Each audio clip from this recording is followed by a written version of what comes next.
ముఖ్యమంత్రి కావచ్చు, మంత్రులు శ్రీధర్ బాబు వీళ్ళందరూ కూడా, ఉత్తమ్ కావచ్చు, వీళ్ళందరూ కూడా మాట్లాడుతూ ఉన్నారు.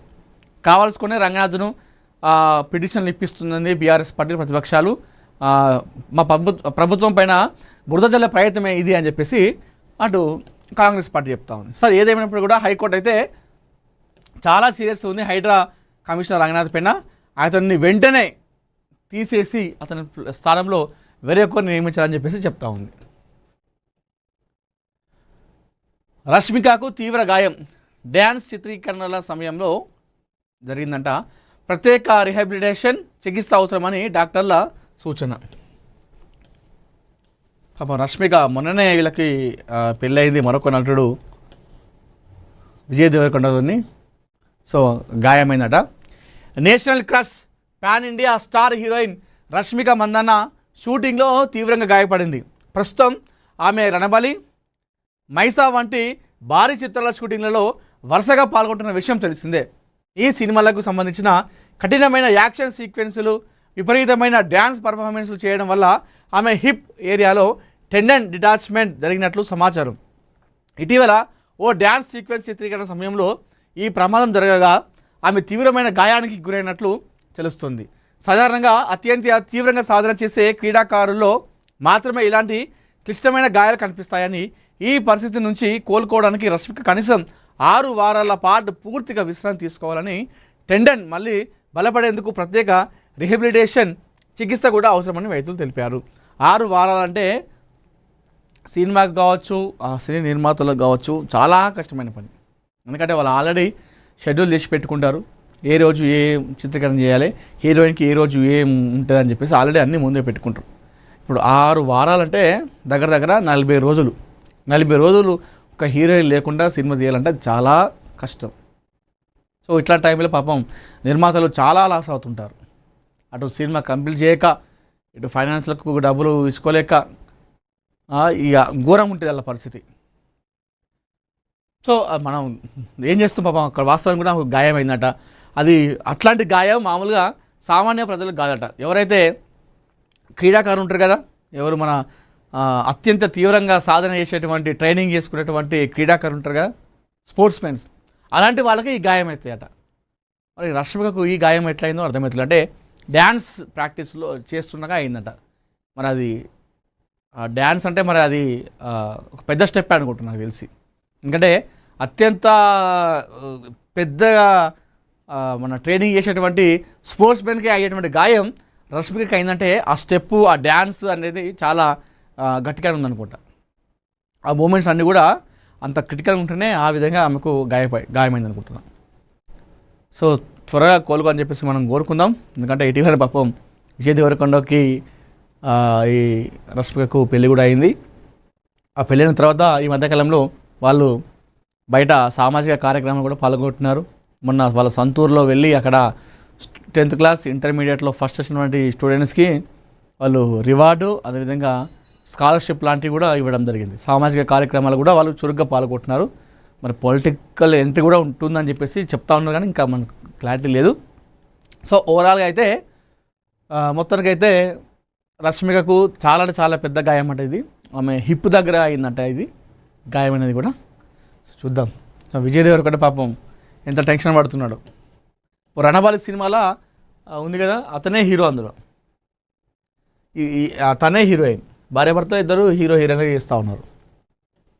మరి 6 వారాలు రెస్ట్ అంటే మరి 6 వారాలు విజయ్ దేవరకొండ కూడా పాపం రష్మికని విడిచిపెట్టకుండా షూటింగ్ పోకుండా ఇంటి అక్కడే ఉంటాడా, లేదంటే సినిమాకు ఉన్నటువంటి ఇష్టంతోనే తనని హాస్పిటల్లో పెట్టి అక్కడ ఒక గార్డులు పెట్టి ఇతను ఇక్కడ సినిమా షూటింగ్ ఇస్తారనేది చూడాలి.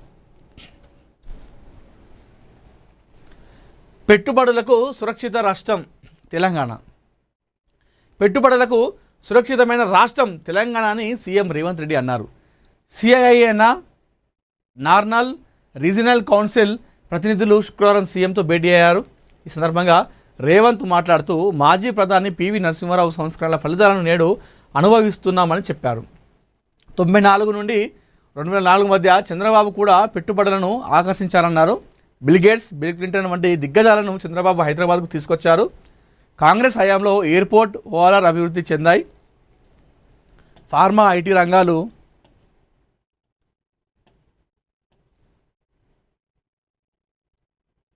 మరింత అభివృద్ధి దిశగా వెళ్ళాయి. గత పాలకుల మంచి విధానాలను మేము కొనసాగిస్తున్నాం. నాయకులు ఎవరైనా పార్టీ ఏదైనా మంచి ఉంటే కొనసాగిస్తాం. ఉత్పత్తి రంగంలో చైనా, జపాన్, జర్మనీతో పోటీ పడుతున్నాం. వరంగల్, ఆదిలాబాద్ ఎయిర్పోర్టులకు కేంద్ర ప్రభుత్వం అనుమతి ఇచ్చింది. కేంద్రం ప్రకటించిన 7 బుల్లెట్ రైళ్లలో 3 తెలంగాణకు రానున్నాయి. శంషాబాద్ నుంచి చెన్నై, పూణే, బెంగళూరుకు బుల్లెట్ రైళ్లు వెళ్ళాయి. న్యూయార్క్తో పోటీ పడే వాతావరణం తెలంగాణలో ఉంది. మా పోటీ పక్క రాష్ట్రాలతో కాదు, టోక్యో, న్యూయార్క్ వంటి నగరాలతో. జీసీసీలో 200 కంపెనీలు పెట్టుబడులకు ముందుకొచ్చాయి. డేటా సెంటర్ల కోసం అమెజాన్ 1,00,000 కోట్లు పెడుతుంది. అదాని గ్రూప్ 35,000 కోట్లతో డేటా సెంటర్ ఏర్పాటు చేస్తుంది. ఫ్యూచర్ సిటీకి ప్రపంచ ప్రఖ్యాత 500 కంపెనీలను తేవడమే లక్ష్యమని రేవంత్ రెడ్డి అన్నారు. సో పివి నరసింహారావు గారు ఆయన చేసినటువంటి సంస్కరణ వల్లనే ఈరోజు మనం ఇంకా ఈ విధంగా ఉన్నాము. లేదంటే చాలా కష్టమయ్యేది. ఆ తర్వాత చంద్రబాబు కూడా పెట్టుబడులను ఆకర్షించారు. బిల్ గేట్స్, బిల్ క్లింటన్ లాంటి వాళ్ళను హైదరాబాద్ తీసుకొచ్చి మన హైదరాబాద్ని, మన రాష్ట్రాన్ని చాలా అభివృద్ధి పథకం నడిపించారు. ఆ తర్వాత ఉన్నటువంటి నాయకులు కూడా గత ప్రభుత్వం, బీఆర్ఎస్ ప్రభుత్వంలో చేసినటువంటి ఆ కార్యక్రమాలను కూడా ఆ మంచి ఉన్న వాటిని మేము కొనసాగిస్తున్నాం. ఎందుకంటే పార్టీ ఏదైనా ఎవరి ప్రభుత్వంలో ఉన్నా అక్కడ మంచి ఉంటే దాన్ని మేము కొనసాగిస్తాం. దాన్ని మేము రాజకీయం చేసి ఆపడం లాంటివి మేము చేయమని చెప్పేసి రేవంత్ రెడ్డి గారు అయితే చెప్తా ఉన్నారు. సో మొత్తానికైతే 500 ఏది ఫ్యూచర్ సిటీకి ప్రపంచ ప్రఖ్యాత సంబంధించినటువంటి 500 కంపెనీలు తీసుకురావడమే నా టార్గెట్ అని చెప్పేసి రేవంత్ రెడ్డి అయితే చెప్తా ఉన్నారు.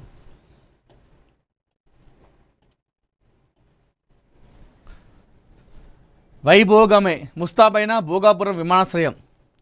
ప్రధాని మోడీ చేతుల మీదుగా నేడే ఆరంభం. మీ రాక కోసం అంటూ మోడీకి చంద్రబాబు ఆసక్తికర స్వాగతం. నేడు ప్రధాని మోడీ సహా ఏపీ కేబినెట్ అంతా భోగాపురంలోనే. ఉత్తరాంధ్ర కళలకు రెక్కలు, గేట్ వేగా భోగాపురం. ఉత్తరాంధ్ర అభివృద్ధిలో కీలక మైలురాయిగా నిలవనున్న భోగాపురం అంతర్జాతీయ విమానాశ్రయం ప్రారంభోత్సవానికి అన్ని ఏర్పాట్లు పూర్తయ్యాయి. విజయనగరం జిల్లా భోగాపురం మండలంలో నిర్మితమైన ఈ విమానాశ్రయాన్ని శనివారం ప్రధానమంత్రి నరేంద్ర మోడీ ప్రారంభించనున్నారు. విజయనగరం జిల్లా భోగాపురం వద్ద ప్రతిష్టాత్మకంగా నిర్మించిన అల్లూరి సీతారామరాజు అంతర్జాతీయ విమానాశ్రయం ప్రారంభోత్సవానికి సిద్ధమైంది. ఆగస్టు 1న ప్రధాని మోడీ ఈ ఎయిర్పోర్టును జాతికి అంకితం చేయనున్నారు. మొత్తం 5,564 కోట్ల వ్యయంతో 2,203 ఎకరాల్లో అత్యాధునికంగా దీన్ని తీర్చిదిద్దారు. భోగాపురం ఎయిర్పోర్ట్ను ప్రారంభిస్తున్నామంటూ ఏపీ పర్యటనపై ఎక్స్లో ప్రధాని పోస్ట్ చేశారట. సో ఉత్తరాంధ్ర అభివృద్ధిలో కీలక ఘట్టంగా చెప్పుకోవచ్చు ఈ భోగాపురం ఎయిర్పోర్ట్ అనేది. ఆంధ్రప్రదేశ్లో ఇప్పటికే చాలా ఎయిర్పోర్ట్లు ఉన్నాయి, అంటే తెలంగాణతో పోలిస్తే. సో మరొక ఎయిర్పోర్ట్ కూడా కాబోతుంది. సో ఈ ఎయిర్పోర్ట్ వల్ల ఆ చుట్టుపక్కల ఉన్నటువంటి గ్రామాలు కావచ్చు, ఆ ప్రాంతాల ఏరియా ఏదైతే ఉత్తరాంధ్ర అభివృద్ధి కూడా చక్కచక్కా జరిగిపోతుంది. సో మనకు అందరూ తెలిసిందే చంద్రబాబు నాయుడు గారు ఇలాంటి విషయాల్లో అంటే ఒకటి మనం ఖర్చు పెడుతున్నాం అంటే దాని నుండి మనం ఎక్కువ ఆశిస్తాం.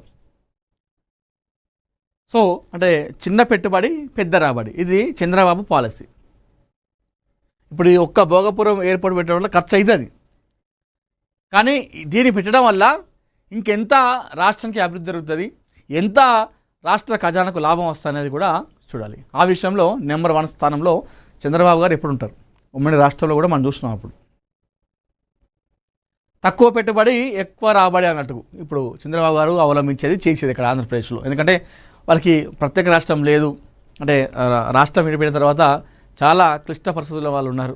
ఇలాంటి నేపథ్యంలో వాళ్ళు ఏ విధంగా అభివృద్ధి చేసుకోవాలి, ఏ విధంగా వాళ్ళ రాష్ట్ర ఖజానాకి అమౌంట్ తీసుకురాలనేటువంటి దాంట్లో చంద్రబాబు గారు మరొకసారి దూసుకెళ్తున్నారు. సో ఆయనకు ఉన్నటువంటి ఎన్డీఏ కూటమిలో ప్రధాన భాగస్వామి. సో దేశంలోని అన్ని రాష్ట్రాల కంటే ఎంపీలు ఎక్కువ ఇచ్చినటువంటి రాష్ట్రం కూడా మనకు టీడీపీనే, చంద్రబాబు గారే. ఈ నేపథ్యంలో అటు మోడీకి చంద్రబాబు మధ్య సఖ్యత చాలా ఉంది. దాంతోపాటుగా ఆంధ్రప్రదేశ్ ఉప ముఖ్యమంత్రి పవన్ కళ్యాణ్, అదేవిధంగా మోడీకి ఉన్నటువంటి సన్నిహితం సంబంధం గురించి మనం చెప్పాల్సిన అవసరం లేదు. అలా బాండింగ్ ఇద్దరిది వేరే. ఈ నేపథ్యంలో అటు మంచి సఖ్యతగా, అదేవిధంగా ఎన్డీఏ ప్రభుత్వంలో భాగస్వామ్యం ఉన్నారు కాబట్టి ఈరోజు ఆంధ్రప్రదేశ్ మరొకసారి అభివృద్ధి పథకాలు నడుస్తూ ఉన్నాయి. వాళ్ళకు పెట్టుబడుల విషయం కావచ్చు, వాళ్ళకు బడ్జెట్ ఇచ్చే విషయాలు కావచ్చు, ఆంధ్రాకి వచ్చినటువంటి డబ్బులు బడ్జెట్ ఏ రాష్ట్రం కూడా రావట్లేదు. సో అది ఆ రకంగా ఆంధ్రప్రదేశ్ ప్రస్తుతం ముందుకెళ్తా ఉంది. ఈరోజు మోడీ రాబోతున్నారు, మరికొన్ని నిమిషాల్లో వచ్చి అక్కడ ఓపెన్ చేసి దాన్ని ప్రారంభించి అక్కడ స్పీచ్ కూడా ఉండబోతుంది. సో ఇప్పుడు ఆంధ్రప్రదేశ్ ఉన్నటువంటి కూటమి, ఎన్డీఏ కూటమిలో ఉన్నటువంటి భాగస్వాములు, కేబినెట్ మొత్తం కూడా అందరూ మంత్రులు, టీడీపీ మంత్రులు, జనసేన మంత్రులు, బీజేపీ మంత్రులు అందరూ కూడా ఇప్పుడు భోగాపురం ఎయిర్పోర్ట్లోనే ఉండడం జరిగింది. చూద్దాం మరి ఇప్పుడు ఈరోజు ఈ భోగాపురం విమానాశ్రయం ప్రారంభోత్సవం సందర్భంగా మోడీ ఎలాంటి వ్యాఖ్యలు చేస్తారని చూడాలి. ఎందుకంటే ఇటీవల అక్కడ ఒకటి జరిగింది ఢిల్లీలో జంతర్ మంతర్లో. ఆ ఇష్యూ తర్వాత మొట్టమొదటి ఒక సభ స్పీచ్ ఇది. చూద్దాం మరి ఏ విధంగా ఇస్తాడు. అందరు కూడా చూస్తూ ఉన్నారు మోడీ తర్వాత సభలు ఎట్లాంటి మాట్లాడతారు అని చెప్పేసి. ఎందుకంటే ఢిల్లీలో సీజేపీ ఆధ్వర్యంలో చేసినటువంటి ధర్నా అది కాస్త బీజేపీకి ఒప్పుకుపోయినా కాస్త నష్టం అయితే చేకూరేలా చేసింది. ఇలాంటి నేపథ్యంలో సీజేపీ ధర్నా తర్వాత అక్కడ ధర్మేంద్ర ప్రధాన్ రాజీనామా తర్వాత ఫస్ట్ టైం మోడీ ఒక బహిరంగ సభలో పాల్గొంటున్నారు. మరి ఈ సభలో ఏ విధంగా మాట్లాడతారని కూడా చూడాలి. సర్కారు భూమి 200 కోట్ల రూపాయలు, అన్నోజిగూడలో భూ మాఫియా బరితెంకింపు, రెవెన్యూ అధికారుల నిర్లక్ష్యమే అక్రమార్కులకు వరం. ఎందుకంటే అధికారుల నిర్లక్ష్యం కానీ అధికారుల అండదండ లేకపోతే ఇంత యథేచ్ఛగా ఇన్ని కోట్ల విలువైన భూములను చెరపట్టరు ఎవరైనా కూడా. సో అక్కడ ఒక పెద్ద ఒక చెయ్యి ఉంటేనే, అంటే ఇట్లాంటి అధికారులు వాళ్ళ సపోర్ట్ ఉంటేనే ఈ విధంగా రెచ్చిపోతారు ఈ కేటగాళ్ళు.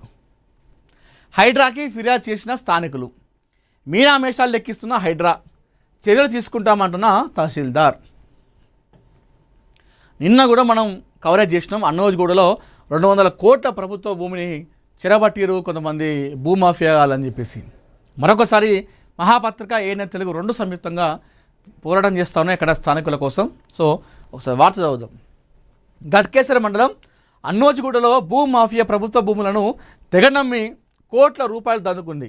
సుమారు 200 కోట్ల విలువ చేసే ప్రభుత్వ భూమిని కృష్ణారెడ్డి అనే రియల్టర్కు విక్రయించి అక్రమంగా సొమ్ము చేసుకున్నారనే ఆరోపణలు వినిపిస్తున్నాయి. రెవెన్యూ రికార్డుల ఆ భూమిని ప్రభుత్వ భూమిగా స్పష్టంగా పేర్కొన్నప్పటికీ అప్పటి రెవెన్యూ అధికారులు అక్రమార్కులతో కుమ్మక్కై క్రయ విక్రయాలకు సహకరించారనే విమర్శలు వ్యక్తమవుతున్నాయి. 1954 సంవత్సరం నుంచే సంబంధిత లంచాల మత్తులో తూగుతూ ఆనాడు 1954 సంవత్సరం నుంచే సంబంధిత రెవెన్యూ రికార్డులో ఈ భూమి ప్రభుత్వ భూమిగా నమ్మదే ఉండగా లంచాల మత్తులో తూగుతూ ఆనాడు విధులు నిర్వహించిన కొందరు రెవెన్యూ అధికారులు కళ్ళు మూసుకొని అక్రమ లావాదేవీలకు అవకాశం కల్పించారనే ఆరోపణలు వెలువెత్తున్నాయి. ఇదే అదునుగా భావించిన కేటగాళ్లు లింకు డాక్యుమెంట్ల కోసం బినామీల పేర్లపై భూములను బదలాయించి అధికార యంత్రాంగాన్ని తప్పుదోవ పట్టించారనే వాదనలు వినిపిస్తున్నాయి.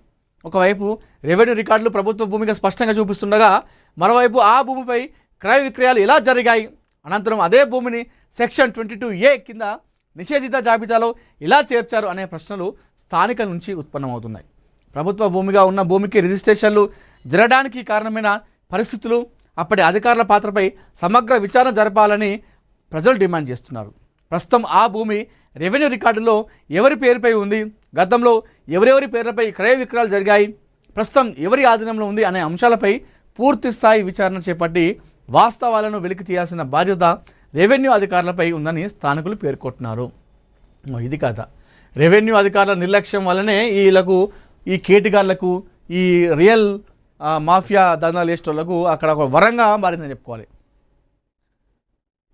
ఇక్కడ ఈ అధికారుల నిర్లక్ష్యం అక్రమార్కులకు వరం అయితే అక్కడ స్థానికులకు అది శాపంగా మారింది. పేదోడు చిన్న గుడిసేసుకొని అది చేస్తేనే హైడ్రా వచ్చి కూలగొట్టి వాళ్ళు ఎల్లగొడతారు కట్టుబట్టలతోని. ఇది ఆ ప్రభుత్వ భూమిని వందల ఎకరాలు వాళ్ళు కాజేస్తున్నారు. 100 కోట్ల విలువ చేసే భూములను వాళ్ళు కబ్జా చేస్తున్నారు యథేచ్ఛగా.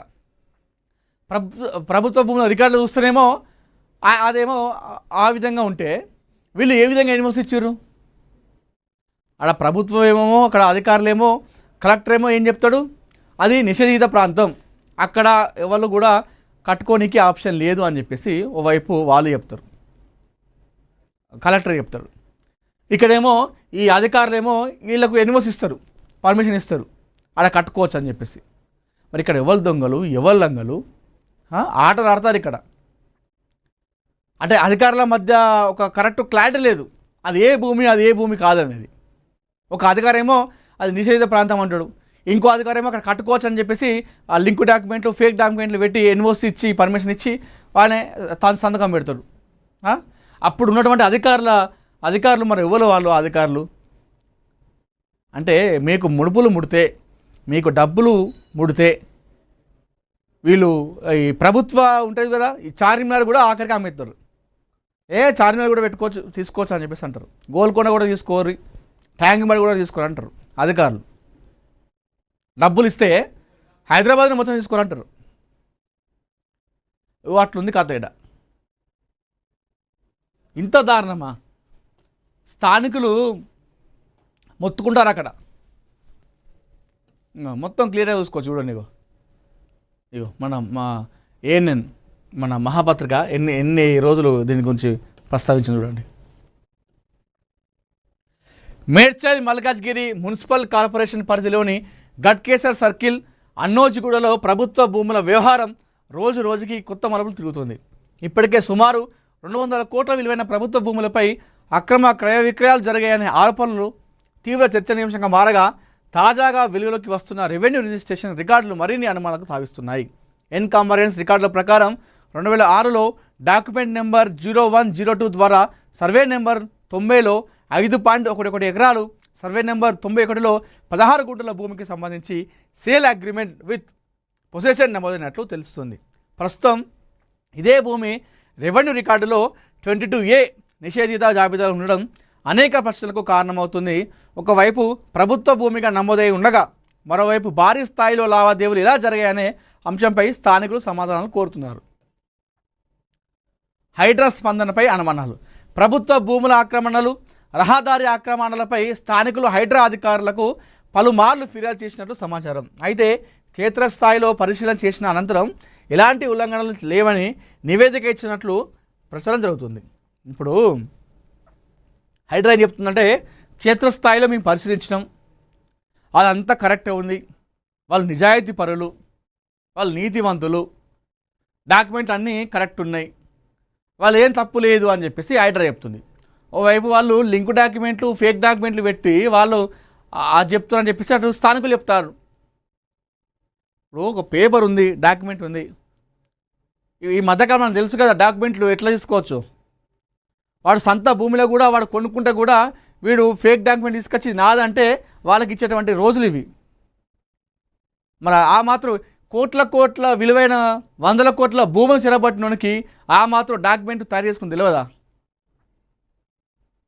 హైడ్రా కూడా మరీ దారుణం కాకపోతే ఎన్నిసార్లు వాళ్ళు కంప్లైంట్ చేసినప్పుడు మరి 100 కోట్ల విలువైన భూమి ప్రభుత్వ భూమి అని చెప్పేసి హైడ్రాకు తెలియదా? జస్ట్ ఒక్కసారి చూసి ఇడిచిపెడితే ఎట్లా? ఇందాక నేను చెప్పినట్టు చిన్న చిన్న పసిపిల్లలు, వృద్ధులు కట్టుబాటలతో బయటికి వెళ్ళగొట్టి ఇల్లు ఊలగొట్టి ఎన్నో కాడ మూలకి ఇట్లా వేసుకుంటే గుడిసెలు వేసుకుంటే మరి వాళ్ళ మీద అంతా పవర్ చూపిస్తే మరి ఇక్కడ ఇంత కేటగాళ్ళు ఇంత అరాచకం చేస్తూ ఉన్నారు. ప్రభుత్వ భూమిని చెరబడితే వీళ్ళ మీద ఎందుకు చేయట్లేదు? పరిశీలించి వాళ్ళు నిజాయితీ పరులు అంటే అయిపోదు కదా, ఆ డాక్యుమెంట్లు మరొకసారి పరిశీలించాలి కదా. కోట్ల రూపాయల విలువైన ప్రభుత్వ భూములపై వివాదాలు కొనసాగుతుండగా హైడ్రా వ్యవహరించిన తీరుపై స్థానికులు తీవ్ర అభ్యంతరాలు వ్యక్తం చేస్తున్నారు. ప్రభుత్వ భూమిగా రికార్డులో ఉన్న సర్వే నెంబర్లపై ఇంత పెద్ద ఎత్తున లావాదేవీలు జరిగినప్పటికీ హైడ్రా ఎందుకు లోతైన విచారణ చేపట్టలేదని ప్రశ్నిస్తున్నారు. ఫిర్యాదులు, పత్రాలు, రెవెన్యూ రికార్డులు అందుబాటులో ఉన్నప్పటికీ కేవలం పై పరిశీలనతో వ్యవహారాన్ని ముగించడం వెనుక కారణాలు ఏమిటన్న అనుమానాలు వ్యక్తమవుతున్నాయట. వస్తాయి, ఖచ్చితంగా వస్తాయి. ఇప్పుడు బలహీనల దగ్గరేమో హైడ్రా బలంగా పనిచేస్తుంది, బలవంతుల దగ్గరేమో హైడ్రా బలహీనంగా పనిచేస్తే ఎవరు చదువుకోని కూడా అనుమానం వస్తుంది. ప్రభుత్వ భూమిని ప్రైవేట్ ఆస్తిగా మార్చారా? 1954 ఉంచే రెవెన్యూ రికార్డులో ప్రభుత్వ భూమిగా ఉన్నట్టు చెబుతున్న భూములపై తర్వాత కాలంలో క్రయ విక్రయాలు జరగడం వెనుక ఉన్న వాస్తవాలు వెలుగులోకి రావాల్సి ఉంది. లింకు డాక్యుమెంట్లు లేకుండానే బినామీల పేర్లతో లావాదేవీలు జరిగాయనే ఆరోపణలు వినిపిస్తున్నాయి. అప్పటి రెవెన్యూ అధికారులు, రిజిస్ట్రేషన్ శాఖ సిబ్బంది పాత్రపై కూడా అనుమానాలు వ్యక్తమవుతున్నాయి. ప్రధాన రహదారిని మింగిన నిర్మాణాలట. అదే ప్రాంతంలో ప్రజా వినియోగానికి ఉద్దేశించిన ప్రధాన రహదారిపై ఆక్రమణలు జరిగాయనే ఆరోపణలు కూడా బలంగా వినిపిస్తున్నాయి. హోటల్ తులిప్స్, ఇది హోటల్, ఇది కట్టింది ఎక్కడే పన్నా, ఇది ప్రభుత్వ ఏది రహదారి పైన, మెయిన్ రోడ్డు పైన, ఇది ఆక్రమంగా కట్టారు. ఇది ఆక్రమించుకొని అక్రమంగా కట్టినటువంటి నిర్మాణం తులిప్స్ హోటల్ కూడా. ఇది రహదారి, ఇంత దారుణమా? ఇది జనాలు పోయేటువంటి రోడ్డు మీద మధ్యన ఈ తులిప్స్ హోటల్ కట్టారు. హోటల్ తులిప్స్ నిర్మాణాలు రహదారి పరిమితులను దాటి ఉన్నాయనే ఫిర్యాదు వచ్చినప్పటికీ ఇప్పటివరకు స్పష్టమైన చర్యలు కనిపించకపోవడం స్థానికులను ఆందోళన గురిచేస్తుంది. ఆందోళన ఏమున్నది, ముట్టినాయి, తులిప్స్ హోటల్లో ఇచ్చారు డబ్బులు, అక్కడ వాళ్ళు డబ్బులు ఇచ్చారు, 200 కోట్ల డబ్బులు ఇచ్చారు అధికారులకు, సపరేట్ ఉంటారు. ఇంకేమున్నదా మనం అర్థం చేసుకోవాల్సింది. ఈ వ్యవహారంపై స్పందించిన సంబంధిత తహసీల్దార్ ఫిర్యాదులు అందుబాటులో ఉన్న రికార్డులను పరిశీలించి పూర్తి స్థాయి విచారణ చేపడతామని తెలిపారు. ప్రభుత్వ భూములపై ఎలాంటి అక్రమాలు జరిగినా ఉపేక్షించబోమని, వాస్తవాల నిర్ధారణ అయితే చట్టపరమైన చర్యలు తీసుకుంటామని చెప్పారు. సంబంధిత రికార్డులను పరిశీలించి ఉన్నతాధికారులకు నివేదిక సమర్పిస్తామని వెల్లడించారు. చూద్దాం మరి దీనిపైన ఏ విధంగా చేస్తారు, ఎట్లా స్పందిస్తారని చూద్దాం. ఇది రోడ్డు పైన తులిప్స్ హోటల్ చేసినటువంటి ఘనకార్యం. ఇది ఏఎన్ఎన్ మహాపత్రిక ఇచ్చినటువంటి కవరేజ్లు, నాన్ స్టాప్ కవరేజ్లు. ఇది అక్కడ ప్రభుత్వం ఏం చెప్తా ఉన్నటువంటి ఇన్ఫర్మేషన్ మొత్తం భూమి ఎక్కడ ఉన్నది అక్కడ. ఇదంతా కథ. ఈ రెడ్ మార్కేషన్ చూసుకోండి ఒకసారి. సో ఈ అన్నోజ్గూడలో జరుగుతున్నటువంటి ఈ అక్రమాలను, ఈ అన్యాయాన్ని, ఈ భూ కబ్జాను, చెరబట్టినటువంటి దుండగులను వెంటనే చర్యలు తీసుకోవాలి. వాళ్ళకు సహకరించినటువంటి అధికారులపైన కూడా వేటు పడాలి, వారిపైన చర్యలు తీసుకోవాలి. వెంటనే ఆ ప్రభుత్వ భూమిని వారి నుండి లాక్కొని అది ప్రభుత్వ భూమి స్వాధీనంలోకి తీసుకొచ్చే వాళ్ళకు కూడా ఈ తహసీల్దార్ కావచ్చు, హైడ్రా కావచ్చు, అధికారులు మొత్తం కూడా ప్రయత్నించాలని చెప్పేసి మనస్ఫూర్తిగా మనందరం కోరుకుందాం.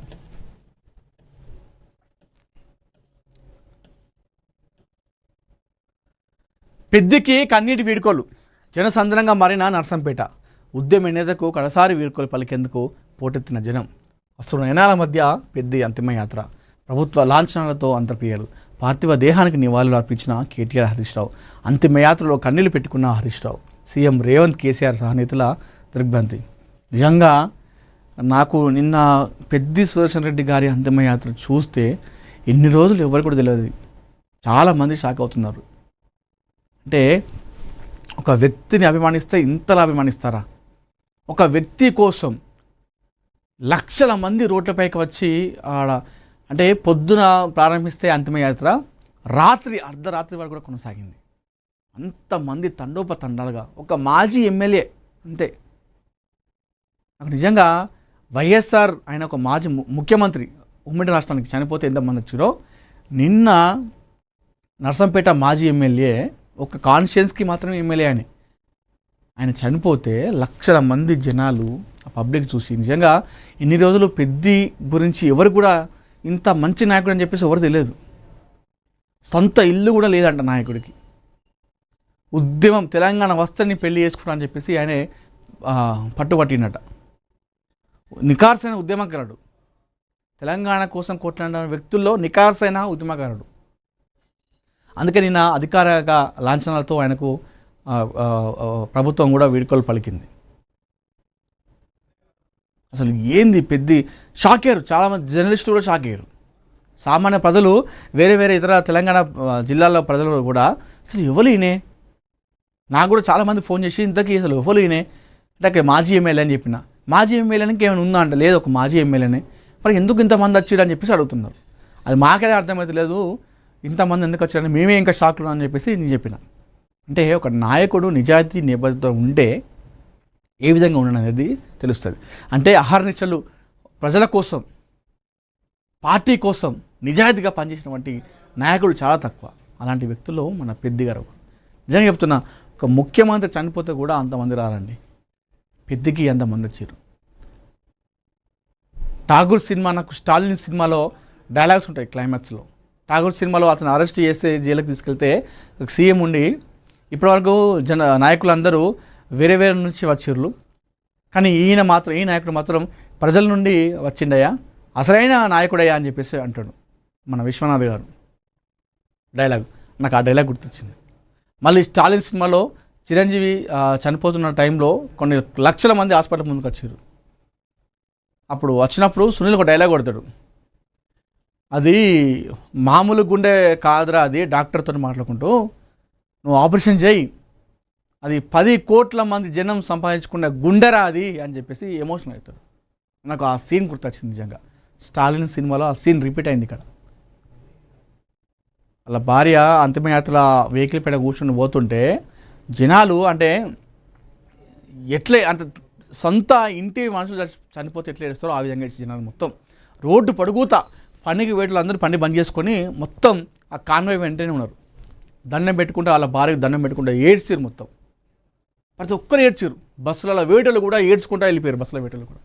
అంటే అర్థం చేసుకోండి, ఇంత నిజాయితీ గల నాయకుడు అనేది మనం తెలుసుకోవచ్చు. ఇప్పటికి సొంత ఇల్లు కూడా లేదట. ఉద్యమం సమయంలో ఆయన ఉమ్మడి వరంగల్ జిల్లాలో ఉద్యమాన్ని ముందుకు తీసుకెళ్ళడానికి డబ్బులు లేకపోతే అప్పులు తీసుకొచ్చి ఆ ఉద్యమాన్ని ఖర్చు పెట్టినట. అందుకే నిన్న ప్రభుత్వం ఆయనను అధికారిక లాంఛనాలతో ఆయనను అంత ఆ రకంగా చేయడం జరిగింది. అంటే ఒక మనిషి మంచోడైతే ఆ మనిషి దగ్గర నిజాయితీ నిబద్ధత ఉంటే ఏ విధంగా ఉన్నదో ఏ విధంగా ఉంటుందో మనం నిన్న కళ్ళగట్టినట్టుగా చూసినాం. మీరు ఎప్పుడైనా హరీష్ రావు గారు ఏడిచినప్పుడు చూసిర్రా? కేటీఆర్ ఎప్పుడైనా ఏడిచినప్పుడు చూసిర్రా? నేను ఫస్ట్ టైం చూసిన. నిన్న అంత వర్షం కూటం కూడా వర్షంలో కూడా వాళ్ళు అంతిమయాత్ర పాల్గొన్నారు. కేటీఆర్ కావచ్చు, హరీష్ రావు కావచ్చు, వానలో చాలా ఏడిచారు. హరీష్ రావు గారు మన వాళ్ళ తండ్రి చనిపోయినంత వాళ్ళకైనా బాధ ఉంటుంది, కానీ నేను కలయిక నీలక్ష్యం చూడలేదు. కానీ నిన్న పెద్ది సుదర్శన్ రెడ్డి అంతిమయాత్రలో పాల్గొన్నటువంటి హరీష్ రావు కంటతడి పెట్టుకున్నాడు, కేటీఆర్ కంటతడి పెట్టుకున్నాడు. నేను కేటీఆర్ అయితే ఏడ్చినప్పుడు ఎప్పుడు చూడలేదు. కేటీఆర్ కూడా అంతా ఏడవడం జరిగింది. ఇతర నాయకులు కూడా ఆయన గురించి చాలామంది కూడా చెప్తా ఉన్నారు, నిజమైన నాయకుడు అని. అంటే ఇట్లాంటి నాయకులు ఉండాలి రాజకీయాలలో. ఈ మధ్యకాలంలో ఒకసారి సర్పంచ్, ఒకసారి జెడ్పీటీసీ, ఎంపీటీసీ అయితేనే ఫామ్ హౌస్లో కట్టుకుంటారు, ఫార్చునర్ కార్లలో తిరిగే రోజుల్లో ఉన్నటువంటి ఈ రోజులలో ఒక్కసారి ఎమ్మెల్యే అయ్యిండు అధికార పార్టీలో ఉండి, ఒకసారి సివిల్ సప్లై కార్పొరేషన్ చైర్మన్ అయ్యిండు. అయినప్పుడు కూడా సొంత ఇల్లు కూడా లేదు, ఇంకా మీదికి వెళ్ళి అప్పులే చేసుకున్నాడు ప్రజల కోసం. జనం నిన్న తండోపతండాలుగా వచ్చి చూస్తే నిజంగా అసలు ఇతర రాష్ట్రాలు కూడా షాక్ అయినా కావచ్చు ఆయన చూసి. ఏంది ఒక ఎమ్మెల్యే, మాజీ ఎమ్మెల్యే కోసం ఇంతమంది వచ్చిర్రా, ఇంతమంది అజ్జేసిల్లా అని చెప్పేసి ప్రతి ఒక్కరు కూడా ఉంటుంది. ప్రతి ఒక్కరు కూడా ఇదే అనుకున్నారు. ఏం మంది, ఏం జనం, ఇసుకేస్తే రాని జనం. ఎన్ని కిలోమీటర్లు పోయిన కొద్దీ ఆ మంది ఉన్నారో తప్ప ఎక్కడ కూడా గ్యాప్ అనేది రాలేదు. అంతమంది.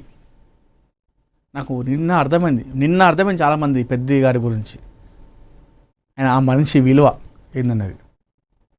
అది కదా కావాల్సింది. ఒక మనిషి ఉన్నప్పుడు కాదు, ఆ మనిషి పేడ తర్వాత నలుగురు వచ్చి పాడ మోస్తేనే కదా ఆ మనిషికి ఆ విలువ అనేది ఇంకా ఉంటుంది. చనిపోయినా కూడా ఆత్మ శాంతి చేకూరుతుందంటారు చూసినావా. నిజంగా పెద్ది సుదర్శన్ రెడ్డి గారి ఆత్మ శాంతి ఆల్రెడీ అయినట్టే ఉండేది తెలిసి ఆ పబ్లిక్ని చూసి. ఆ నలుగురు సినిమాలో రాజేంద్ర ప్రసాద్ పైనుండి చూస్తాడు, పైనుండి చూసుకుంటా లాస్ట్లో చూసి చాలా అంటే చాలా హ్యాపీ పడుతుంది. నేను చనిపోతే ఎవ్వరు రాలనుకున్నా, నా కుటుంబమే నన్ను ఇట్లా చేస్తే ఏదో అనుకున్నా, కానీ ఇంతమంది నా కోసం జనం వచ్చిరా అని చెప్పేసి రాజేంద్ర ప్రసాద్ పైనుండి అక్కడ యములతో డిస్కషన్ చేస్తాడు. ఆ విధంగా చాలా హ్యాపీగా ఫీల్ అయిన కావచ్చు. అసలు నిజంగా ఎంత అందరూ కట్టదర పెట్టుకున్నారు. ఎంత అసలు మహిళలు అయితే సొంత ఇంట్లో చనిపోతే ఏ విధంగా ఏడుస్తారో ఆ విధంగా ఏడ్చారు మహిళలందరూ కూడా. నిజంగా నాయకుడు అంటే పెద్ది సుదర్శన్ రెడ్డి. ఒక అభిమానం ఉంటే ఏ విధంగా ఉంటుందో నిజంగా మనం చూసినాం నిన్న. నేను 2009లో వైఎస్ఆర్ గారు చనిపోయినప్పుడు చూసిన ఎంత పబ్లిక్ వచ్చారో. ఒక ఎమ్మెల్యే, ఒక చిన్న కాన్స్టిట్యున్సీకి ఎమ్మెల్యే చనిపోతే అంతమంది వచ్చారు. ఆయన ఒక నాయకుడు మాత్రమే కాదు, అంతకు మించి మనం చెప్పుకోవాలి.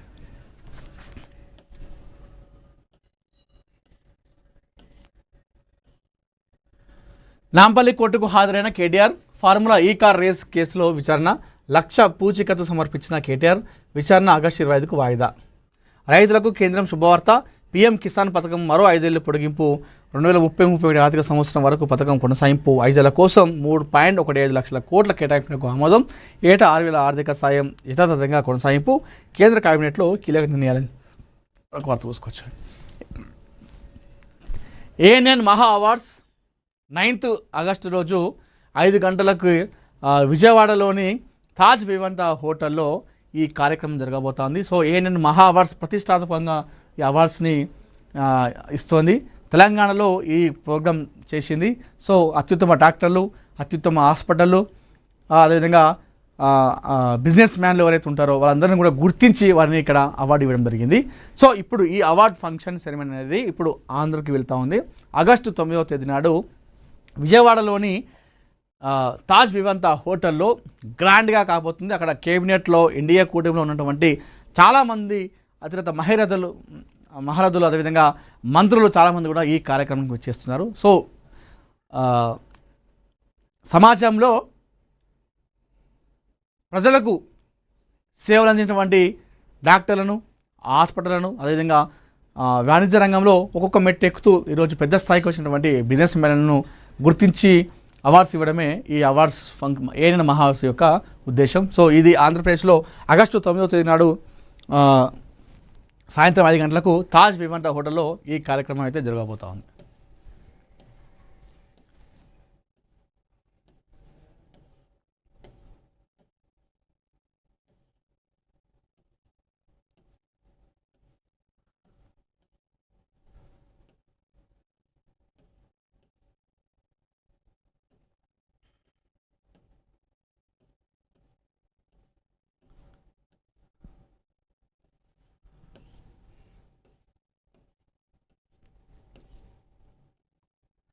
సముద్ర తీరంలో ఈశ్వర్య మేనన్ సందడి అని చెప్పేసి మరొక వార్త వస్తున్నాం. అదేవిధంగా సర్దార్ 2 టీజర్తో అంచనాలు ఆకాశమే హద్దు అని చెప్పేసి మరొక వార్త కూడా చూసుకోవచ్చు. దాంతోపాటుగా పూజ హెగ్డే పెళ్లి వార్తలు నిజమేనని చెప్పేసి మరొక వార్త చూస్తున్నాము. అదేవిధంగా ఇక్కడ చిరు అండ్ బిగ్ బాస్ ఇద్దరిది ఉన్నటువంటి ఒక ఫోటో కూడా, బిగ్ బాస్ అండ్ ఇక్కడ నాగార్జున ఇద్దరు కూడా, అంటే ఈయన సినిమాలలో బిగ్ బాస్ అంటారు, మామూలుగా బిగ్ బాస్ అని చెప్పేసి అంటారు. సో బిగ్ బాస్ హోస్ట్ చేసేదేమో మన నాగార్జున గారు.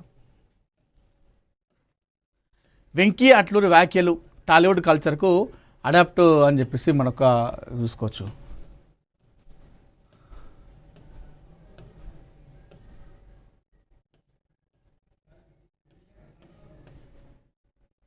సో ఇవి ఈరోజు ఏఎన్ఎన్ తెలుగు మార్నింగ్ న్యూస్.